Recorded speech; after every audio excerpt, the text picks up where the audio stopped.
सभी बच्चों को नमस्कार। प्यारे बच्चों, इसके पहले हम लोग कक्षा 12वीं हिंदी का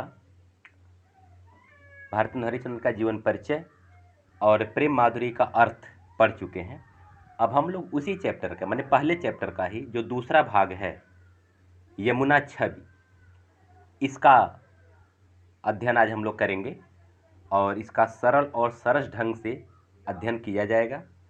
और इसके पहले का वीडियो अगर आप नहीं देखे हो प्रेम माधुरी का, तो मेरे चैनल के प्लेलिस्ट में जा कर के आप भारतेंदु हरिश्चंद्र का जीवन परिचय का वीडियो और प्रेम माधुरी का वीडियो भी आप देख सकते हैं, पढ़ सकते हैं। ठीक है, तो आइए हम लोग देखते हैं यमुना छवि। यमुना छवि जो ये कविता है, इसको हम आपको दो भाग में पढ़ाएंगे, क्योंकि इसमें 6 छंद है। 3 छंद एक बार और 3 छंद एक बार पढ़ाएंगे, क्योंकि एक ही बार पढ़ाने पे वीडियो लंबा हो जाएगा, शायद आपको उबाऊ लगने लगेगा, इसलिए मैं छोटा छोटा वीडियो बनाऊंगा। ठीक है, तो आइए हम लोग सीधे देखते हैं यमुना छवि। इसमें यमुना के सौंदर्य का वर्णन किया गया है और विभिन्न उपमानों के द्वारा, विभिन्न उपालंभों के द्वारा भारतेंदु हरिश्चंद्र जी ने बड़ा सुंदर ढंग से यमुना के नदी के जल का बड़ा सुंदर वर्णन किया है। आइए देखते हैं। देखिए, तरनि तनुजा तट तमाल तरुअर बहुछाए, झूके कुलसो जल परसन हित मनहु सुहाए, किधौ मुकुरमय लखत उझक सब निज निज शोभा, कै प्रणवत जल जानि परम पावन फल लोभा, मनु आतप वारन तीर कौ सिमटि सबय छाये रहत, कै हरिसेवा हित न रहे, निरख नयन मन सुख लहत। आइए इसका अर्थ हम लोग देखते हैं। तरन तनुजा, तरन माने होता है सूर्य। तरन का क्या अर्थ होता है? सूर्य होता है, ध्यान रखिएगा। तरन माने होता है सूर्य और तनुजा माने होता है पुत्री, अर्थात सूर्य की पुत्री माने यमुना। ये यमुना का पर्यायवाची है। तरन तनुजा माने होता है यमुना। क्लियर हो गया? तो तरन तनुजा, ठीक है, यानी यमुना के तट पर, तरन तनुजा माने यमुना के तट पर। आइए थोड़ा सा पेन हम लोग क्लियर सेलेक्ट कर लेते हैं। हाँ, ये सही है, क्योंकि पीला वाला उतना बढ़िया नहीं आ रहा था। चलिए ठीक है। हाँ, तो तरन तनुजा तट तमाल तरुअर बहुछाए, माने यमुना के तट पर। तमाल एक वृक्ष का नाम है। तमाल पेड़ का, जैसे आम, महुआ, नीम ऐसे पेड़ होता है ना, वैसे तमाल वृक्ष का नाम है। तमाल, तरुअर माने तरवर, वर माने श्रेष्ठ, तरु माने पेड़, माने बड़े बड़े पेड़, श्रेष्ठ पेड़। बहुछाए, बहुत से छाए हुए हैं। ठीक है ना। अब इसका क्लियर अर्थ देखिए कि कवि भारतेंदु हरिश्चंद्र जी कहते हैं यमुना के तट पर, तरन तनुजा तट माने यमुना के तट पर बड़े बड़े तमाल के वृक्ष क्या हैं? छाए हुए हैं। बहुवन बहुत से बड़े बड़े तमाल के वृक्ष छाए हुए हैं। ठीक है, दूसरी लाइन देखिए। झुके कूल सो जल परसन हित मनहु सुहाए। झुके, कूल माने होता है बच्चों किनारा, आप जानते होंगे कूल माने किनारा होता है। ठीक है ना। परसन माने होता स्पर्श करना, छूना होता है ना। परसन माने स्पर्श करना, छूना। ठीक है ना। परसन हित माने छूने के लिए, मनहु माने मानो, जल माने जल को, झुक माने झुके हुए।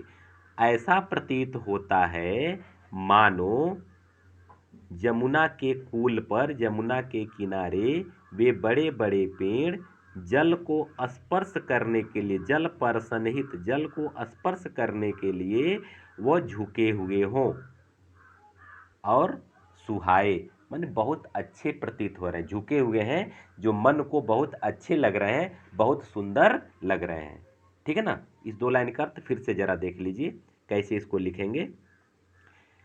कवि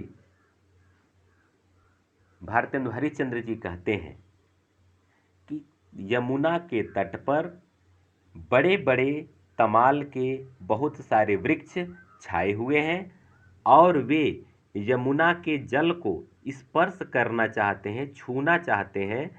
यमुना के कुल माने किनारे, माने यमुना के किनारे जो है वह जो है कि झुके हुए हैं और ऐसा प्रतीत हो रहा है कि यमुना के जल को स्पर्श करना चाहते हैं, यमुना के जल को छूना चाहते हैं और बहुत सुंदर लग रहे हैं। ठीक, आइए तीसरा लाइन देख लिया जाए। किधौ मुकुरमय लखत उझक सब निज निज शोभा। किधौ माने अथवा होता है, अथवा ऐसा प्रतीत होता है।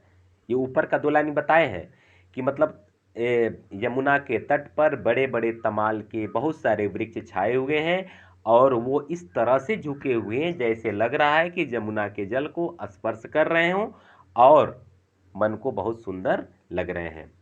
अब यहाँ तीसरी लाइन, किधौ मुकुरमय, मुकुर माने होता है दर्पण, शीशा, जिस पर हम अपना वो चेहरा देखते हैं उसको हम बोलते हैं मुकुर, ठीक है ना, यानी दर्पण। अथवा दर्पण में लखत उझक, उझक मन होता है झुक करके, अथवा ऐसा प्रतीत होता है, ध्यान दीजिएगा, ऐसा प्रतीत होता है मानो यमुना का जल एक दर्पण के समान है, एक शीशे के समान है और सभी वृक्ष उसके किनारे के वृक्ष जो झुके हुए हैं तो जैसे लग रहा उझक करके झुक करके सब निज निज शोभा, अपने अपने रूप के सौंदर्य को, अपने अपने रूप सौंदर्य को लखत माने देख रहे हैं। मतलब तमाल के वृक्ष यमुना के किनारे झुके हुए हैं, उनको देख करके ऐसा लग रहा है कि मानो वह दर्पण में झुक करके अपने अपने सौंदर्य को, अपनी अपनी शोभा को लखत देख रहे हैं, क्या करके, उझक करके माने झुक करके। आई बात समझ में? तो इस तरह से जो है ये आप जो है इसके अर्थ को आप समझ सकते हैं। बात समझ में आ गया? ठीक है, अब जो है कि अगला हम लोग तीसरी लाइन देख लेते हैं। तीसरी लाइन क्या है, नहीं तीसरी लाइन हो गया, चौथी लाइन हम लोग देख लेते हैं। ठीक है, चौथी लाइन क्या कह रहा है, एक मिनट, हाँ चौथी लाइन देखिए, कै कै प्रणवत, सॉरी, हाँ, कै प्रणवत जल जान परम पावन फल लोभा। कै प्रणवत, प्रणवत माने होता है प्रणाम करना, और कैसे प्रणाम करना, झुक करके, मतलब साष्टांग प्रणाम की जो बात होती है, ठीक है ना। पावन जल, परम पावन फल, ये जल, अब देखिएगा अर्थ इसको देखिए, बढ़िया समझने का प्रयास करिएगा, क्योंकि यह चूंकि ब्रज भाषा में है इसलिए अगर आप इसके अर्थ को थोड़ा सा ध्यान दे देंगे तो काफी सरल लगने लगेगा। अथवा ऐसा प्रतीत होता है मानो, ऐसा प्रतीत होता है मानो वे परम पावन फल के लोभ से, क्योंकि यमुना का जल पवित्र है, इसमें भगवान श्री कृष्ण जल क्रीड़ा किए हैं, इसमें बाल क्रीड़ा किए हैं, तो इसलिए यमुना का जल क्या है, अति पावन है, परम पावन है। तो इस परम पावन फल के लालच में, माने परम पावन फल को प्राप्त करने के लिए मानो यमुना के जल को कै माने अथवा ऐसा ऐसा लगता है जैसे कि मानो वही यमुना के जल को प्रणाम कर रहे हों, क्योंकि वृक्ष है उसके तट पर झुके हुए हैं तो ऐसा लग रहा है कि वो दंडवत प्रणाम कर रहे हों। क्या करने के लिए, इस यमुना के जल के जो परम पावन जो जल है उस जल के फल को प्राप्त करने की इच्छा से उस जल को प्रणाम कर रहे हैं। ठीक है, आइए थोड़ा सा बच्चों वीडियो भले थोड़ा सा अगर बड़ा लगे लेकिन अर्थ को मैं बार बार इसलिए समझा दे रहा हूं कि आपके दिमाग में अर्थ एक ही बार में खूब बढ़िया से समझ में आ जाए, इसलिए 4 लाइन का फिर से आप देख लीजिए। ठीक है, देखिए कैसे, कवि भारतेंद्र हरिश्चंद्र जी कहते हैं कि यमुना के तट पर तमाल के बड़े बड़े बहुत सारे वृक्ष छाए हुए हैं और ये वृक्ष यमुना के किनारे झुके हुए हैं, जो ऐसा प्रतीत होता है मानो वे इस जल को स्पर्श कर रहे हों और यह शोभा बहुत सुंदर लग रही है।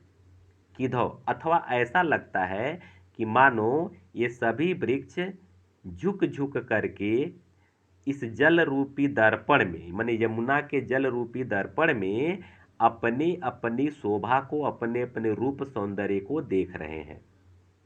अथवा ऐसा, कै कै किधौ, ये जो है इसका मतलब होता है अथवा, अथवा ऐसा प्रतीत होता है मानो कि यमुना का जल पवित्र जल है, तो इस परम पावन माने इस जल को स्पर्श करके इसके परम पावन फल की इच्छा से इस जल को झुक करके साष्टांग प्रणाम कर रहे हों या झुक करके प्रणाम कर रहे हों। आशा है 4 लाइन का अर्थ आपको समझ में आ गया होगा। आइए हम लोग अगला देख लेते हैं। मनु आतप वारन तीर को सिमट सबय छाये रहत, कै हरि सेवा हित न रहे, निरख नयन मन सुख लखत। मनो मानो, आतप वारन, आतप माने होता है धूप और वारन माने होता है माने उसको एक तरह से वारित करना, मतलब जिससे मिटाना या उसको हटाना, ठीक है ना। माने धूप से धूप को मिटाने के लिए, माने धूप की व्याकुलता को, आतप की व्याकुलता को मिटाने के लिए, माने धूप से बचने के लिए, एक लाइन यूं कहिए, तीर कौ माने यमुना के तीर पर, यमुना के किनारे, सिमट सब छाए रहत, सभी वृक्ष सिमट करके छाए हुए हैं, या ऐसा प्रतीत हो रहा है मानो सूर्य की प्रचंड गर्मी से, सूर्य की प्रचंड धूप से बचने के लिए वे सभी पेड़ यमुना के तट पर, यमुना के किनारे पर एक साथ सिमट करके छाए हुए हैं, ताकि यमुना के जल के पास रहने से हमें धूप नहीं लगेगी, हम धूप से बचे रहेंगे। अथवा के यानी के अथवा हरि सेवा हित नय रहे, निरख नयन मन सुख लहत। अथवा हरि सेवा के हित के लिए, हरि सेवा माने भगवान की सेवा, ईश्वर की सेवा, अर्थात यहाँ भगवान श्री कृष्ण की सेवा की बात हो रही है। अर्थात भगवान श्री कृष्ण की सेवा के लिए नय रहे, नय रहे का मतलब होता है कि झुके रहे, माने झुके हुए हैं, माने ईश्वर की सेवा करने के लिए इस तट पर झुके हुए हैं। और निरख नयन मन सुख लहत, इसको देख करके, निरख करके, इसको देख करके, नयन आंख और मन, माने आंख और मन को सुख लहत माने सुख प्राप्त हो रहा है। इसे देख करके आंख यानी नेत्र और मन को सुख प्राप्त हो रहा है। क्लियर हो गया। चलिए इस 2 लाइन का अर्थ हम लोग एक बार फिर से देख लेते हैं बच्चों। मनु आतप और ये हरि सेवा, ये 2 लाइन। मानो सूर्य की गर्मी से बचने के लिए यमुना के तट पर सभी वृक्ष एक साथ सिमट करके छाए हुए हैं। अथवा ऐसा प्रतीत होता है मानो ईश्वर की सेवा करने के लिए, हरि का सेवा करने के लिए वे जो है कि इस यमुना के तट पर ये झुके हुए हैं, नए रहे माने झुके हुए हैं, और इस सौंदर्य को निरख करके, देख करके हमारे मन और नेत्र को सुख प्राप्त हो रहा है। ठीक, इस तरह से आपका पहला छंद क्लियर हुआ। आइए हम लोग दूसरा छंद देख लेते हैं। तिनपे जेहि छिन चंद्र ज्योति राका निशि आवती। तिनपे जेहि छिन, तिनपे माने उस पर माने किस पर, यमुना के जल पर, यमुना के जल पर। जेहि छिन माने जिस क्षण, माने यमुना के जल पर जिस क्षण माने जिस समय, चंद्र ज्योति चंद्रमा की ज्योति, राका निशि, राका निश का अर्थ होता है पूर्णिमा की रात। राका निश माने क्या होता है, पूर्णिमा की रात, ठीक है ना। अब देखिए इसका अर्थ देखिए बढ़िया से कि अथवा ऐसा प्रतीत होता है जैसे पूर्णिमा की रात की चंद्र ज्योति, माने पूर्णिमा के रात की चांदनी की ज्योति जिस समय उस पर पड़ रही है, जिस समय उस पर यमुना के जल पर पड़ रही है, तो कैसा सौंदर्य का बोध हो रहा है। जल में मिलके, तो वह चांदनी जो है जल में मिलकर नभ अवनी, नभ माने होता है आकाश और अवनी माने होता है धरती, धरती और आकाश लव माने धरती और आकाश तक, तान तनावत, तान तनावत माने तानी हुई है, तनावत में तंबू माने एक तंबू तानी हुई है। तंबू माने टेंट जो होता है, टेंट जो उसको फैलाते हैं शादी विवाहों में, वैसे। तो तानी तनाव में टेंट जिसे तंबू जो है कि तानी हुई है, ऐसा प्रतीत होता है कि धरती से लेकर के आकाश तक चांदनी एक जो है कि तंबू फैलाई हुई है, तंबू तानी हुई है। क्लियर हो गया दो लाइन का अर्थ कि पूर्णिमा की रात की चंद्र ज्योति, पूर्णिमा की रात की चांदनी जब माने जिस क्षण जब यमुना के जल पर पड़ती है तो ऐसा प्रतीत होता है अवन से नभ तक, माने धरती से आकाश तक एक जो है चांदनी का, ठीक है ना, उस चंद्र ज्योति का क्या तंबू फैला हुआ है। क्लियर हो गया। जल में मिलकर, माने जब चांदनी जल में मिलती है, माने जल में मिलकर के जल से लेकर के आकाश तक एक जो है तंबू फैलाई हुई है। क्लियर हुआ। चलिए तीसरे लाइन का थोड़ा देख लेते हैं। होत मुकुर में सबय तबय उज्जल इक ओभा। होत मुकुर में, अथवा मुकुर माने होता है फिर वही शीशा या दर्पण, उज्जवल मानता स्वच्छ, ओभा माने होता है रूप, या फिर यमुना का रूप जो है मुकुरमय प्रतीत हो रहा है। कैसा प्रतीत हो रहा है? दर्पण के समान प्रतीत हो रहा है, क्योंकि यमुना का जल बिल्कुल स्वच्छ है, दर्पण के समान है, उसमें अपना प्रतिबिंब भी दिखाई दे रहा है। तो कवि कहते हैं कि उस यमुना का जो उज्जवल जल है, उज्जवल जल की जो जो उसका रूप है, वह रूप कैसा प्रतीत हो रहा है? दर्पण के समान प्रतीत हो रहा है। तन मन नयन जुड़ात देख सुंदर सो शोभा, और उस सौंदर्य को देख करके, उस सुंदर शोभा को देख करके तन मन और नयन, माने तन मन और नेत्र जुड़ा रहे हैं, माने तन मन और नेत्रों को सुकून पैदा हो रहा है, तन मन और नेत्रों को शांति मिल रही है, तन मन नेत्र प्रसन्न हो रहे हैं। क्लियर हो गया ना। अथवा ऐसा प्रतीत होता है मानो उस यमुना नदी का उज्जवल जल का रूप जो है वह दर्पण के समान प्रतीत हो रहा है, और उसे देख करके, उसकी सुंदर शोभा को देख करके तन मन और नेत्र को सुख प्राप्त हो रहा है, तन मन और नेत्र को शीतलता प्राप्त हो रही है। अगला देख लेते हैं। सोको कवि जो छवि कही सकै, ताछन यमुना नीर की, मिल अवनि और अंबर रहत छवि इकसी नभ तीर की। देखिए, सो को कवि छवि कह सके, ताछन यमुना नीर की, कह रहे हैं यमुना के नीर का, यमुना के जल का, ताछन माने उस क्षण, उस क्षण के सौंदर्य को, छवि को, उस क्षण के छवि को, उस क्षण के सौंदर्य को। बात समझिएगा कि जिस क्षण चंद्रमा की ज्योति जो है यमुना के जल पर पड़ रही है, उस क्षण के यमुना के नीर के छवि को, यमुना के जल के छवि को सो को कवि, कौन कवि कह सके, कह सकता है, मतलब कौन कवि इसके सौंदर्य का वर्णन कर सकता है। अर्थात किसी कवि की क्षमता नहीं है कि यमुना के जल के सौंदर्य का सही सुंदर ढंग से वर्णन कर सके। उनके वर्णन से भी आशातीत है वो, उनके वर्णन से काफी परे है, इतना सुंदर सौंदर्य हो रहा है। इसका अर्थ ये होगा। इसको फिर से एक लाइन, इस लाइन का फिर से देख लीजिए।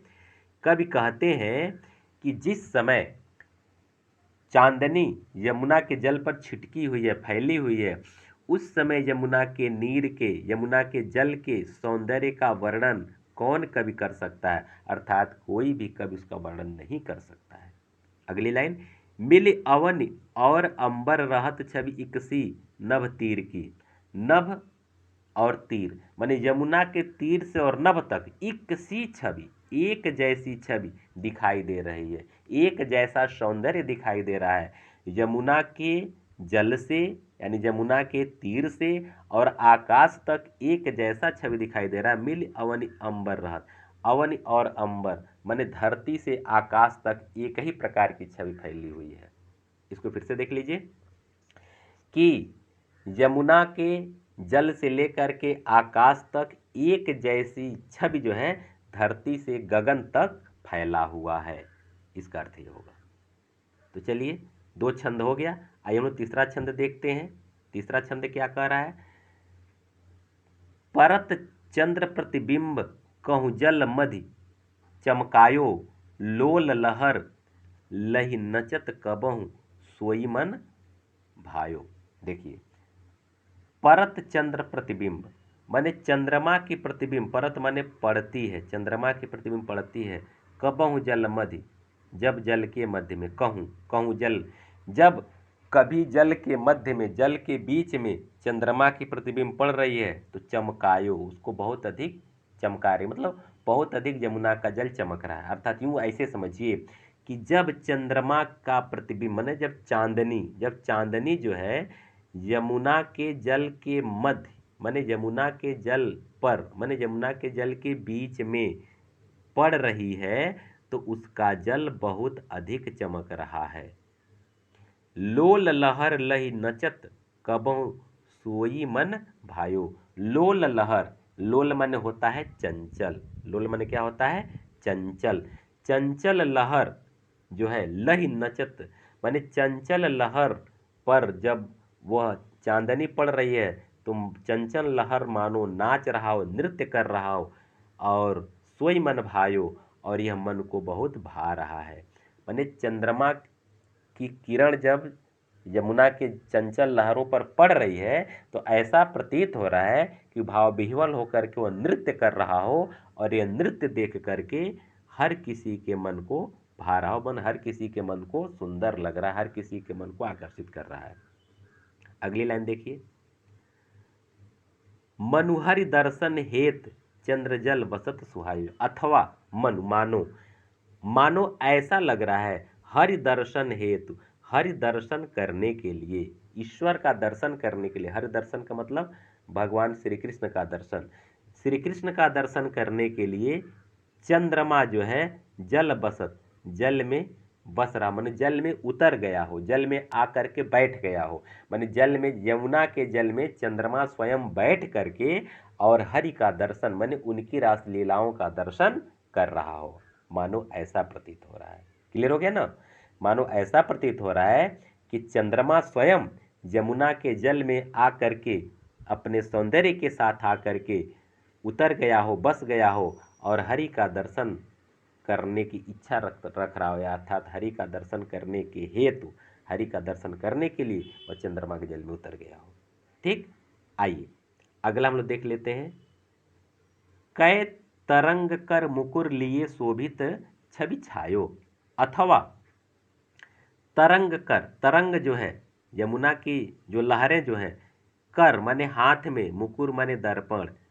अच्छा, अथवा ऐसा लग रहा है कि मानो ये यमुना की तरंगे जो है हाथ में दर्पण लेकर के शोभित छवि छाए अपनी छवि को सुशोभित कर रही हो। माने वह ऐसा प्रतीत हो रहा है मानो तरंग, यमुना की तरंग जो है अपने हाथ में दर्पण लेकर के सुशोभित हो रही हो, और यह छवि, यह सौंदर्य हर किसी को अच्छा लग रहा है।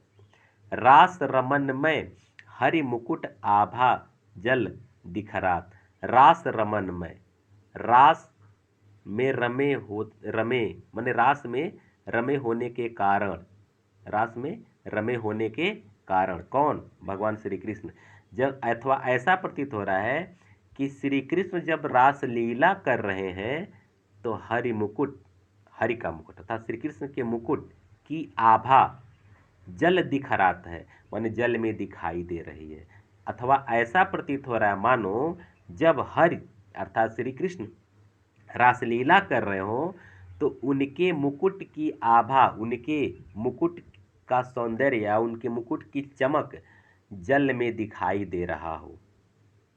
अंतिम पंक्ति देखिए, जल उर हरि मूरत बसत ता प्रतिबिंब लखात है। अथवा ऐसा प्रतीत हो रहा है कि जल उर माने जल अपने हृदय में, अर्थात यमुना का जल अपने उर में, अपने हृदय में हरि मूरत बसत, हरि की मूर्ति को बसा लिया है, माने श्री कृष्ण की मूर्ति को, श्री कृष्ण की छवि को बसा लिया है। ता ता प्रतिबिंब लखात, उसी का प्रतिबिंब यमुना के जल पर दिखाई दे रहा है। क्लियर हो गया? अथवा ऐसा प्रतीत हो रहा है कि यमुना स्वयं अपने उर में, स्वयं अपने हृदय में हरि की मूर्त, उर समझ रहे ना, अपने हृदय, यमुना का जल अपने हृदय में श्री कृष्ण की मूर्ति को बसा लिया है, श्री कृष्ण की छवि को बसा लिया है, और मानो वही प्रतिबिंब, वही छवि जो है चंद्रमा यमुना के जल पर सुशोभित हो रहा है। तो प्यारे बच्चों, इस तरह से आपका ये 3 छंद, यमुना छवि का 3 छंद जो है कंप्लीट हुआ। आशा है कि अर्थ में काफ़ी प्रयास किया हूँ कि इसको मैं तोड़ तोड़ करके समझाऊँ, सरल ढंग से समझाऊँ, फिर भी अगर आपके समझने में कहीं कोई दिक्कत अगर हो रही हो तो आप कमेंट करके ज़रूर पूछ लें। और जहाँ तक इसके काव्यगत सौंदर्य की बात है तो इसको एक बार ध्यान दे दीजिए, मैं बता दे रहा हूँ, उसको चाहे तो नोट्स भी बना सकते हैं कि इसकी भाषा जो है कि वही ब्रज भाषा हो जाएगी। छंद जो है छप्पय छंद है, इसको याद रखिएगा या इसको नोट कर लीजिए, छप्पय छंद होगा। रस श्रृंगार रस होगा, गुण माधुर्य होगा, शब्द शक्ति लक्षणा, और कहीं कहीं अभिधा भी है लेकिन लक्षणा ज़्यादा है तो लक्षणा लिखिएगा, शब्द शक्ति लक्षणा होगी। अलंकार जो है इसमें अनुप्रास, ये तो अक्सर पहली लाइन में अनुप्रास दिखाई दे रहा है, तरन तनुजा तट तमाल तरुअर बहुछाए। और उत्प्रेक्षा मनु मानो जनु जानो जानहु मानव का प्रयोग जो हो रहा है, जहाँ संभावना व्यक्त की जा रही है, तो यानी उत्प्रेक्षा, अनुप्रास और उत्प्रेक्षा अलंकार इसमें दिखाई दे रहा है। तो ये आपका काव्यगत सौंदर्य हो जाएगा। आशा है कि वीडियो आपको अच्छा लगा होगा, लाभप्रद होगा। और हाँ, अब मैं बता देना चाहता हूँ कि 12वीं की कक्षा का पूरा पाठ्यक्रम मैं अपलोड करना शुरू कर दिया हूँ यूट्यूब पे। अगर आपको पूरा पाठ्यक्रम पढ़ना है तो हमारे चैनल को सब्सक्राइब कर लीजिए, लाइक और शेयर भी कीजिए। और अगर हमारा सभी नोटिफिकेशन आप प्राप्त करना चाहते हैं तो बेल आइकन को भी प्रेस कर दीजिए, ताकि जैसे मैं वीडियो अपलोड करूंगा आपको उसका नोटिफिकेशन मिलता रहेगा। आप सभी बच्चों को ढेर सारा प्यार, बहुत बहुत धन्यवाद।